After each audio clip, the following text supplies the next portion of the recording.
When we think about the fall of the Mughal Empire, we always think of it as a very simplistic process. Essentially, the British show up, they defeat us at the Battle of Plassey, and voila, the British Raj has begun.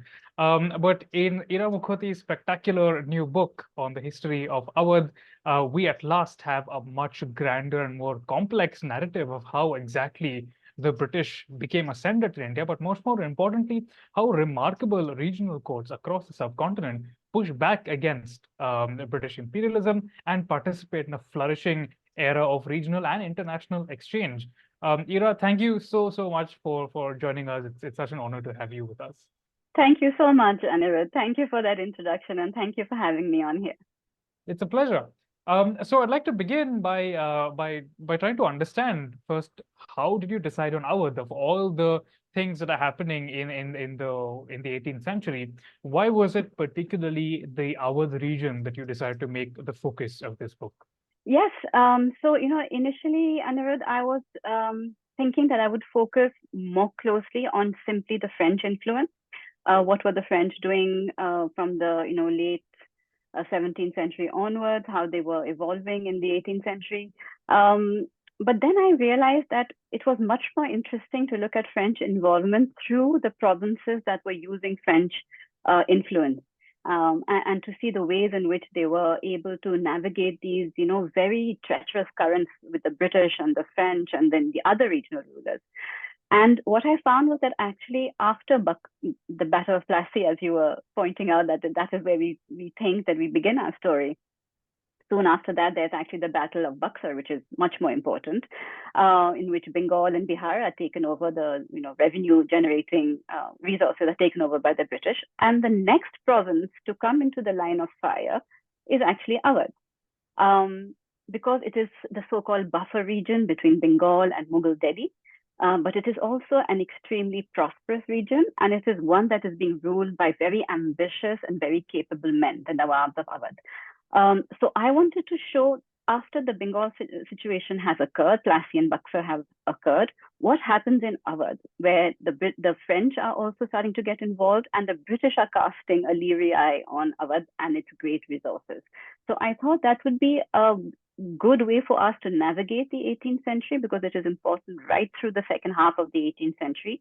It shows a lot of the changes that are occurring in India at that time, from, say, a medieval past to the early modern, a situation that we have.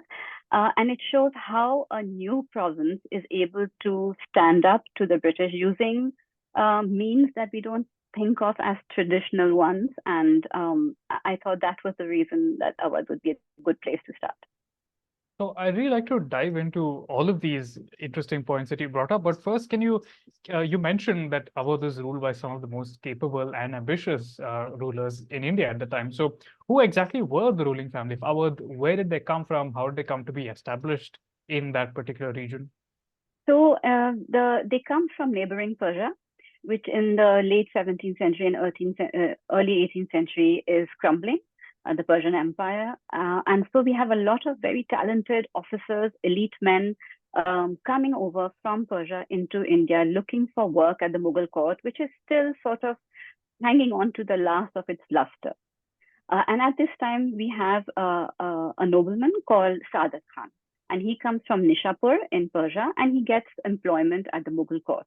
And he is first given the Suba of Agra, which is a very prosperous, obviously, Agra has been the Mughal capital.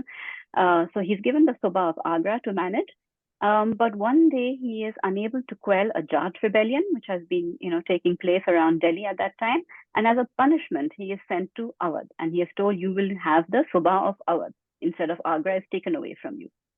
But what Saadat Khan does in Awadh is establish it as a hereditary sort of province, which it was not meant to be. He was meant to be transferred every 3 or 4 years. After him comes his son-in-law Safdarjung, and then Safdarjung's son Shuja-ud-Dawla, who is the focus of a great part of the early bit of my book, because he is a man who really transforms the destiny of Awadh. He is present at the Battle of Buxar, and we see a very different man at the time of the Battle of Buxar. And when he's defeated, he uses all the energy which he has had in the early part of his life, which he uses in a very different manner, pursuing his own personal pleasures and being generally a military man, but also a man about town. But then he transforms those energies completely into making Awadh this great political and cultural center. So speaking of Shuja, you had quite a few interesting anecdotes about the scandals of his early life, including, I believe, him climbing into a young lady's apartment in Banaras, and how and I actually found the way that you used it narratively very interesting, because you actually showed how his parents reacted to the scandal and how they use it as a sort of teaching incident. So could you tell us a little bit about this affair, and could you tell us could you use it to chat a little bit about the philosophy of kingship, as it were? How did the rulers of Awadh, even though they came from Persia, how did they see themselves as responsible to their subjects? What was their philosophy of rulership? Yes, that's an interesting point, Anirudh. And so when I was reading some of these anecdotes, I thought, it was very interesting actually, because so Shuja Daulah is caught a number of times trying to sneak into the homes of young ladies. This is, of course, women he's not married to in any way engaged to.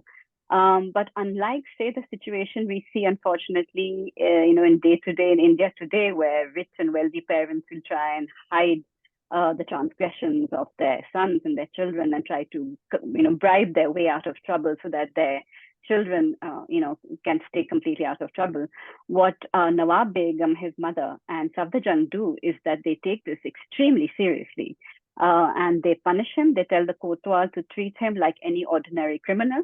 So he's taken to prison. He's kept there and not allowed to change his clothes. So he's in filthy clothes. He's treated like any prisoner.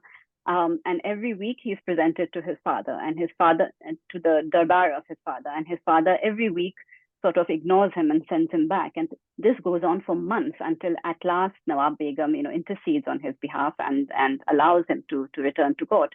But this just shows us, how very seriously Nawab Begum and Safdarjung were taking their roles as the rulers of this area. And they wanted to show to their son that this kind of egregious behavior against women, against, another community would not be tolerated at all. And in fact, these incidents seem to have a very strong effect on Shuja Daulah, because soon after the debacle of Buxar, when he returns to Awadh and gives up helping Shah Alam altogether and the Mughal cause, there's one of the English company men who writes with some alarm about the change that he is seeing himself in Shuja Daulah. And he says this is a man who would begin his day before dawn, jump onto a horse, ride into the forest, shoot a lion, shoot a few deer, come back, jump into the icy baths, and spend the afternoon in the harem. Now suddenly he's taking an interest in ruling his country. He's taking an interest in promoting industry, in promoting or building activities, in culture. It's very worrying, So clearly, once Shuja Daulah comes to his senses in a way, once he grows up to the fact that he now has to rule this country of Awadh, he clearly has a very strong sense of responsibility to the people, because he's making huge efforts to encourage trade, to encourage manufacture. He sets up a factory to manufacture guns and muskets and all sorts, and to improve the technology. So he's worried about the defense of his country. He is improving trade in a great way. And so we realize that he is not just a man who's going to sit back and relax and enjoy the wealth that he has at his disposal. He is somebody who wants to make it an even greater center of culture and a politically important area. So it tells us, a great deal about how he matured as a person, and how these rulers viewed their role in society as a protector and someone who was there to encourage all aspects of life.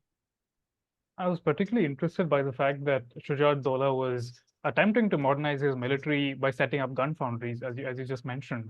I think there's very often a tendency to think about Indian armies of the 18th century as being uniformly on the back foot against European powers. But I think that Shuja Daulah, it seems at one point, his army could easily have gone toe-to-toe with European forces, because the British were supremely concerned about what he was up to with the French. And of course, that Absolutely. brings me to my next question, because Absolutely. Yeah. what I find very interesting, Ira, is that just as the Mughal court is able to absorb officials from Persia, which is in chaos right next to them, it seems that the court of Awadh is also able to attract talented people from even further away, all the way to Europe, in fact. And you started our discussion by talking about how you're interested in kind of tracing out the activities of the French in the 18th century. So could you tell us, how was it that the French came to be involved in India in general and with Awadh in particular? Yeah, so it's one of the very interesting and little known, I think, and forgotten aspects of the 18th century is the role of the French. And as Maya Jasanov, has written so eloquently in Edge of Empire, we cannot look at the way India developed and the British role in India without looking at France in parallel, because what was happening in the 18th century is that by then the Portuguese and the Dutch and the other, colonizing forces are out of the picture, and it is really Britain versus France. And they are involved throughout the 18th century in this huge global struggle for supremacy. France had started the 18th century as the much bigger neighbor of Britain with a much bigger land army. Britain was this tiny island with a small population. So they always had this anxiety vis-a-vis France, but they started, increasing their colonial the colonial empire by the mid 18th century. And in 1763, it's the end of the 7-Year War, which is an important war over their holdings in North America and the Caribbean and throughout the world. And they kind of divide up their global empire between Britain and France, and a peace is brought about. But what the French do, because they are the ones who have been on the losing side of the 7-Year War, so they decide instead that they would start a guerre de revanche, which is a war of revenge against the British, which is going to be done in a much more covert manner. So they themselves start modernizing their army, increasing their naval capabilities, which till then had not been on par with the British. And they are sent to different corners of the world with orders to block British power wherever they can. So it's not in a sense a war to conquer new territories like in India, but it is a war specifically to block British interests. So this is how in India we suddenly find that once Pondicherry and Chandanagar have been more or less destroyed by the British, following the peace of 1763, all these officers and adventurers and military men find themselves in all the powerful courts of India with these specific aims to block the British wherever they can and to help those Indian rulers who are receptive to their ideas, who are willing to take on new ideas for technology improvement, military improvement. And that's what Shuja-ud-Dawla does, because at the Battle of Buxar is such a terrible debacle for him. His huge infantry has been shown to be made of straw almost, because they have really very little firing power. His cavalrymen are completely chaotic. So he decides to completely reform his army with the help of the French. So we have a particular character whom I talk about, Jean-Baptiste Gentil. But there are many others. He has hundreds of French people employed at his court specifically to make it technologically superior to what it was before and the equal of the British. And I think by about the 1765, around there, he has 30,000 excellently trained troops along the lines of the European fighting forces. So we see that, unlike what we are told, a lot of Indian rulers are willing to take on their technology, and not only willing, they are able to. So that shows us that they have reached a certain level of competence where they are able to absorb these ideas and put them into action. It's not just, it doesn't stay on paper. Both Shuja-ud-Dawla and we know, of course, Tipu Sultan, who is doing the same thing in Mysore. These rulers are extremely capable. They put in the money and they change the technology of their armies completely. To me, what is most remarkable about this era is you talk early in your book about how when the French first began to reach Delhi with news of the defeat at Buxar, that there's this incredulity in the court of Delhi. They don't seem to fully understand that, first of all, that France and England are separate countries, and they're unable to understand that Bengal, such a rich and wealthy and sprawling province, has fallen entirely under the control of the British. And yet, in a matter of just a few decades, you have courts across the entirety of South Asia that have not only managed to understand this difference between the French and the English, but actually exploit it to their own gain, Yeah. and to modernize their armies. Yes. I do want to talk a little more about Tipu Sultan, especially because being somebody from the Deccan, I always love hearing the exploits of my countrymen. But I'd like to take a bit of a step back and chat a little bit about the narrative structure of the book as well, um, which I found very interesting. How after setting up in the first few chapters these dramatic political events that shape Shuja's character, you then take a little time to explore the court that he's setting up in Awadh, and its various characters, the interactions between the begums and their retinues, and the interesting ways in which food culture actually also interlinked with political culture. So I'd like to first ask you, why did you think that this narrative structure was what you want to go with? How did you decide on this particular way of telling the story? And secondly, can you tell us a little bit about the courts of Awadh? What kind of people might one find at court? What kind of behaviors did they use to navigate? And especially, can you tell us a little bit about the way that they handled diplomacy with the burgeoning part of the East India Company always at the doorstep? Yeah. So I think in terms of the structure of the book, because I'm writing for a lay audience, I find that the stories of individual people, individual characters whom I can flesh out and bring to life as much as possible, is something that appeals to a lay reader who is perhaps not a student of history per se, is not a historian certainly, or a scholar. I feel that the way to lure a person, if you like, into a book which is relatively dense, such as mine is. It does have a lot of information, So a way to get interested is in the lives of people, individual characters. Apart from them, I find them supremely fascinating. All these characters who are hovering around the courts, especially of Awadh at this time. I often, compare this our history with that of Game of Thrones, and I find that ours is just as interesting, just as bloody, just as full of treason and all sort of skullduggery.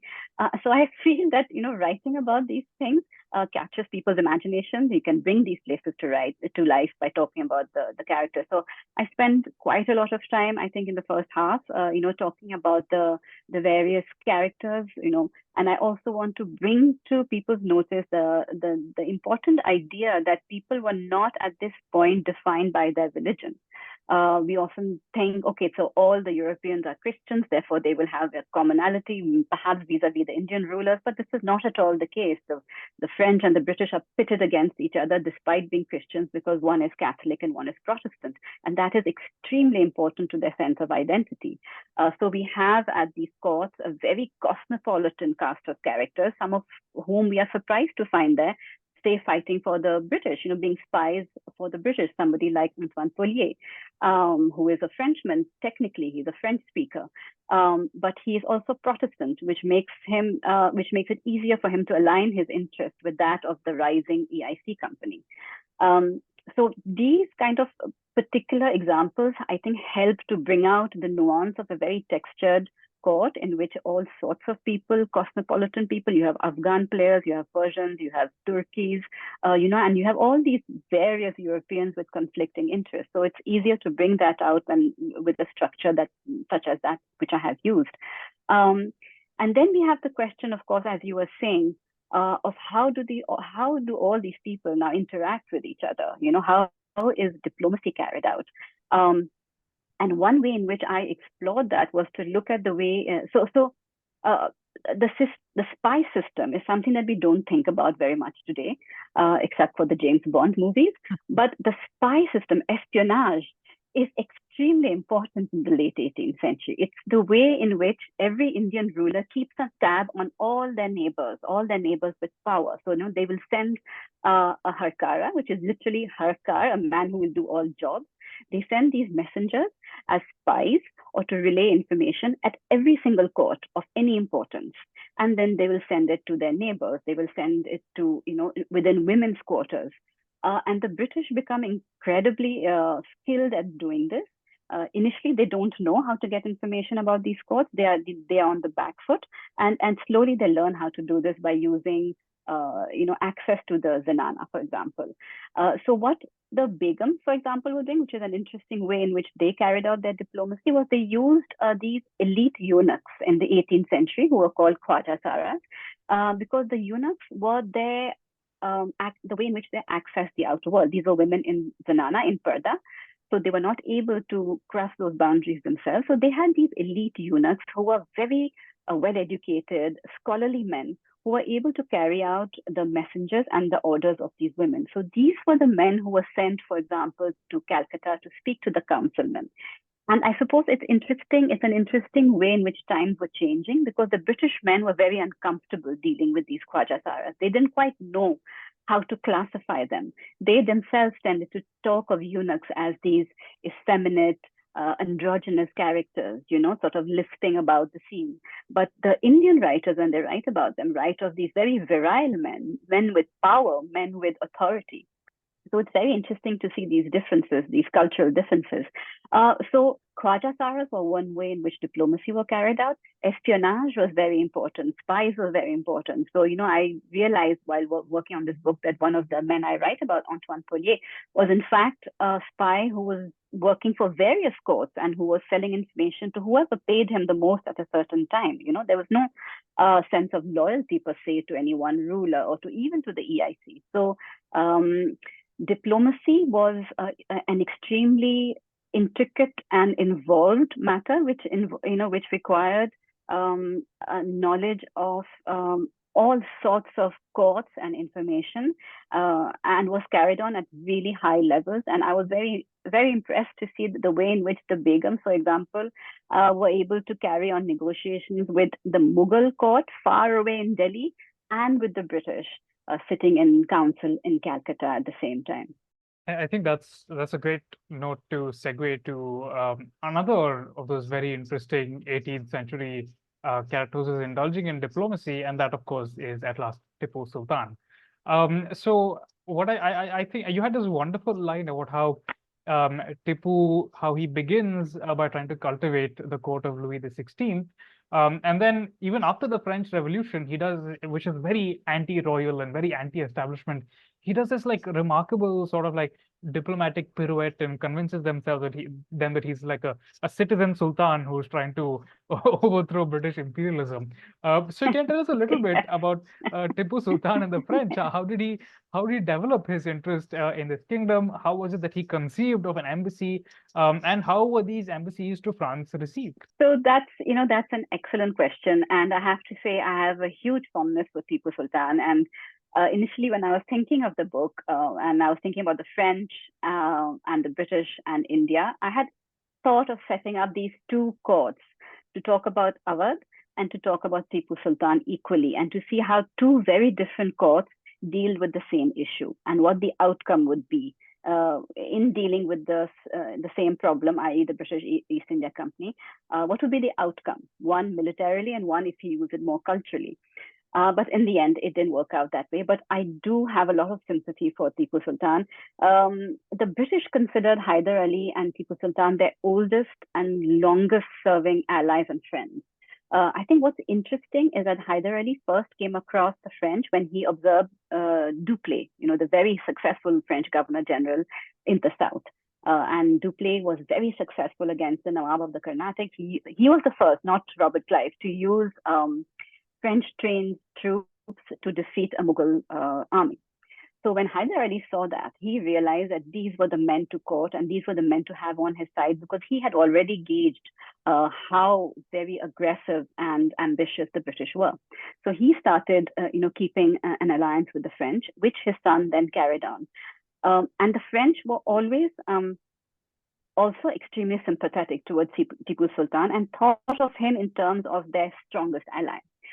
More than any other ruler in India. And this was because I think Tipu Sultan and Hyder Ali, of course, before him, were the only rulers to send embassies to France, to have a very realistic idea, a very pragmatic idea of what was happening in the world, this global war, which we are talking about, the Franco-British global war. Only Mysore was truly aware of what was happening because of the embassies they sent, because the information that they were able to get back very regularly from France. And so this resulted in first, Tipu Sultan having close links with pre-revolutionary France. At that time, he was trying to get soldiers across, he was trying to get military equipment across. And then finally, the French Revolution was about to happen, but he had already sent his embassy to France by then. This was 1788. They arrived in 1788. And they arrived in great style. There were three main men from his court, and of course their entourage. And they arrived with their chefs, with their cooks, with their equipment, with their clothes, everything. And the people of Paris, it is said, they were like the stars of their time. The Beyoncés of their time. And people were sort of wherever they stepped out of their house to go down the Champs-Élysées, to go down the big boulevards. Apparently, there was a crowd of people, including ladies and women, who wanted to see the clothes they were wearing because they were considered the very heights of sophistication, the very heights of luxurious goods. And apparently there were gangs of urchins and eager people around the chefs when they were cooking their food. They wanted to know what went into their food. So they were greeted with a lot of, I think, warmth and curiosity, but also because this is 1788 and the French Revolution is about to happen, also with a little bit of suspicion, because this is exactly the reason for which Marie Antoinette would fall, for which Louis XVI would fall, a sense of heightened exoticism and luxury, which is being associated with only the upper caste, whereas the common people are suffering; they hardly have any food to eat. So it is a very tricky time for Tipu Sultan to have sent his embassy there. Nonetheless, they return in good health with some amount of the goods that he had asked them to bring back. And after the revolution, such are the links of friendship that tie Tipu Sultan to France, is that even the revolutionary government decides to keep up their links with Tipu Sultan because they realize that he's really the one man who understands the role of the French. The only small problem they have is that they have to make him understand that they can no longer call him the Sultan of Mysore. He has to be called a citoyen, which is an ordinary citizen. But Tipu Sultan, being the pragmatic man that he is, agrees to calling himself Citoyen Tipu and carries on, corresponding and trying very hard to get the French to send him the support he needs. Absolutely remarkable. I won't comment about what happens to Tipu later on. I'm sure most of our audience already knows. But I really enjoyed the gravitas, and I think the humanity that you brought to Tipu, given that he's very often thought about in these highly polarized terms. He's at the end of the day a very interesting Indian ruler. But he's not only interesting, Anirudh, but we were talking about what the rulers were doing for their people, and Tipu, Hyder Ali before him, and Tipu Sultan certainly was really trying to, improve their countries. They were trying to improve agriculture. They were trying to improve the cattle, the type of cattle that were being reared, in very pragmatic and detailed ways. In silk manufacture, in manufacturing all sorts of goods. Tipu Sultan is a pragmatic ruler who wants his country to do well, and we have really just associated him with one aspect of his life and to his battles. But that is really the British narrative that we have been left with. They are only interested in talking about him as a warrior, and a warrior they were able to defeat. That is, their aim, and they have succeeded, unfortunately. But he has this much wider side to him, in which he is really trying, with all the resources at his, that he had at his disposal, to improve the lot of his country and to bring it into the modern age using technology and manufacture. You had this is very clear understanding through the book. This ability that I really admire, Ira, to look through the nonsense that the British are claiming and really ask, okay, so why are they saying this? This is what they're saying, but why are they actually saying this? And you find this really interesting pattern through the course of the 18th century, where whenever the British have decided they want to attack and conquer and take over a territory, they start to spread these rumors about how Indian rulers are effeminate, too feminine, that the women are too masculine, whereas the men are too feminine, that they're corrupt, that they overindulge in all these luxuries and so on. And it seems to be very much an ongoing theme with British imperialism, right? It seems that decade over decade, as this material starts to amass about how Indian rulers are, debauched degenerates who can't rule their own countries. British imperialism increasingly emerges as the only quote unquote solution to what should be done with India's political ruling class. How did this contrast with the way that the French saw India?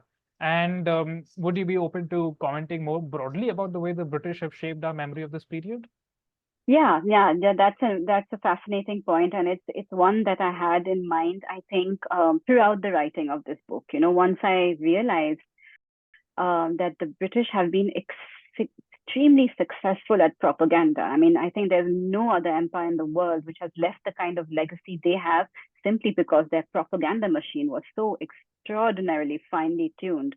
So just to come to the French, and to answer that bit of it, whenever I came across recordings of the way in which the French were writing about the Indians, there were two aspects of it. So one was that India is this they had a lot of admiration and awe for the Indian culture that they saw in the 18th century. And they had this idea that India is unchanging. It's eternal India. So this idea of eternal India is a very French point of view. It's one that continues to today. So today in France, people will often talk to you about eternal India, its unchanging values, its unchanging ways which have lasted for millennia, So even the adventurers, and yes, they will not see, they don't want to see that century India that exists. So in the 18th century, very much the notion that these military men, adventurers had, oh, wonderful, unchanging India. The second India that they tended to kind of acknowledge was one that needed to have its chains broken. So they saw the British force presence in India with a great deal of abhorrence, of dread, and they had this sense that the British had put chains on the Indian rulers. They were seeking to debase them. It was unbelievable how with just a few thousand soldiers, they were managing to conquer an increasing large amount of territory in this country that they thought was quite wonderful in its own way. And they felt the need to be part of this process in which the chains of the Indians would be broken. So rather than have an idea that the British clearly had a much more sure idea of coming and conquering and taking over India, the French, perhaps because the French EIC was always state ruled, it was not a band of merchants, which is what the British East India Company began its life as for 100 years. It was always state governed. So the king was always part of the decision making. His ministers were always part. Various philosophers who were part of the French court were involved in decision making. So they did not have the same point of view as the British did of having this territorial expansionist policy towards India. It was more an idea of blocking the British wherever they can, breaking the chains of the Indians. But having said that, interestingly, when the French Revolution happened, so theoretically, liberty, fraternity, and equality for all men, that kind of did not extend to the Indians. So in Pondicherry, the governor of Pondicherry didn't say, let me liberate all my Indian brothers to have the same rights as the French. He just thought, oh, well, they're very lucky that it's the French who are ruling them because we will bring all these Enlightenment ideas to the Indians under our rule in Pondicherry, but we won't completely kind of set them free, you see. So there's always this slight dichotomy. But where the British were concerned, I have now strongly come to the conclusion that if you see a particular Indian ruler whom even we now in our national consciousness think of as very inept, very useless, very effeminate, very debauched, such as Wajid Uddola, or very despotic, very demonic, very bloodlusty sort of ruler like Tipu Sultan, it means that they were actually extremely capable rulers, because the British really feared the capable Indian rulers and went all out to make sure that the legacy that that people were left with was that these rulers were really at the end of it inept, and it was much better to have British rule in the place of these rulers. But really, as I hope I have shown in The Lion and the Lead, it means that these rulers were actually incredibly capable men, ambitious, resourceful, creative in the way they thought. And that was the reason why the British would react in the way they did and spread the sort of calumny that they were extremely successful in doing. That we have to, grant them that legacy has been really long lasting.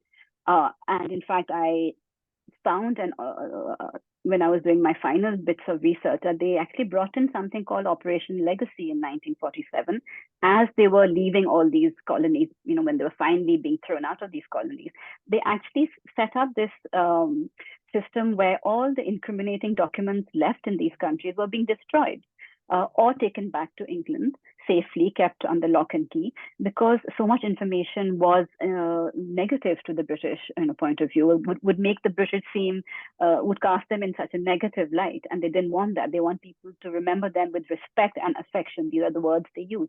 And so they destroyed a lot of our documents, which would support the sort of nefarious ways in which the British continue to rule their ex-colonies.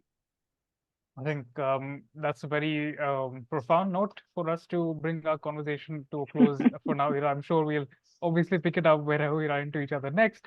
But thank you so much for taking the time. Thank you for this magnificent exploration of India on the transition to early modernity, and for so clearly examining the biases that we hold towards the colonial rulers who have shaped so much of our understanding of our own past.